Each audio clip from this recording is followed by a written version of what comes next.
मौलाना मोहम्मद अमीन सफदर उकाड़वी रहमतुल्लाह अलैह ने अपनी किताब में लिखा फरमाते हैं, मुझे बिहाड़ी के एक गांव से बड़ा मोहब्बत भरा खत लिखा गया कि मौलाना साहब हमारे गांव में आज तक सीरतुन्नबी सल्लल्लाहु अलैहि वसल्लम पर बयान नहीं हुआ।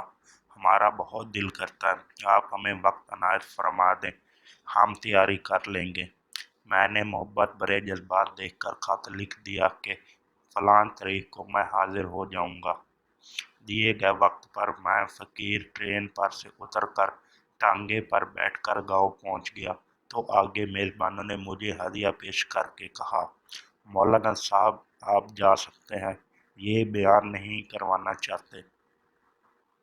वजह पूछी तो बताया कि हमारे गांव में 90% कादियानी हैं।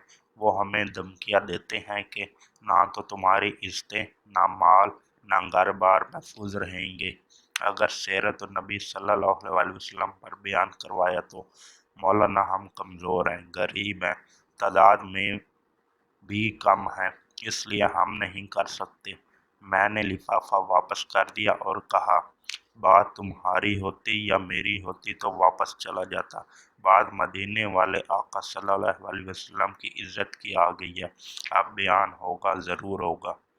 वो घबरा गए कि हजरत आप तो चले जाएंगे, मसला तो हमारे लिए होगा।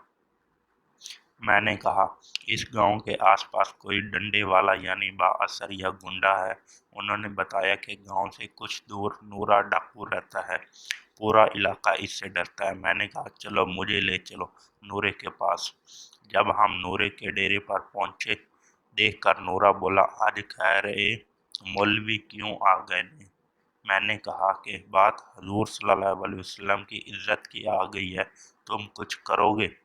मेरी बात सुनकर नूरा बिजली की तरह खड़ा हुआ और बोला, मैं डाकू जरूर हाँ, पर बगैरत नहीं। वो हमें लेकर चल निकला। मस्जिद में 3 घंटे बयान किया मैंने और नूरा डट कर खड़ा रहा।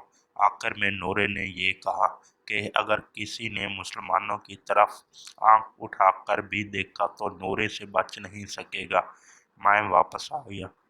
कुछ माह बाद मेरे घर पर एक आदमी आया, सर पर उमामा, चेहरे पर दाढ़ी, जबान पर दरूद पाक का विर्द। मैंने पूछा, कौन हो? वो रो कर बोला, मौलाना मैं नूरा डाकू हाँ।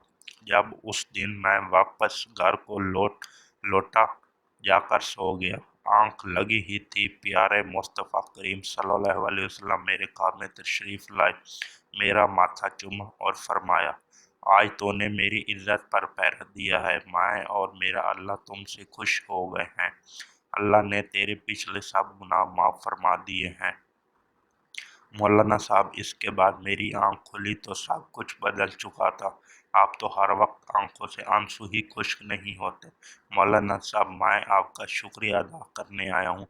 आपकी वजह से तो मेरी ज़िंदगी ही बदल गई, मेरी आखिरत संवर गई।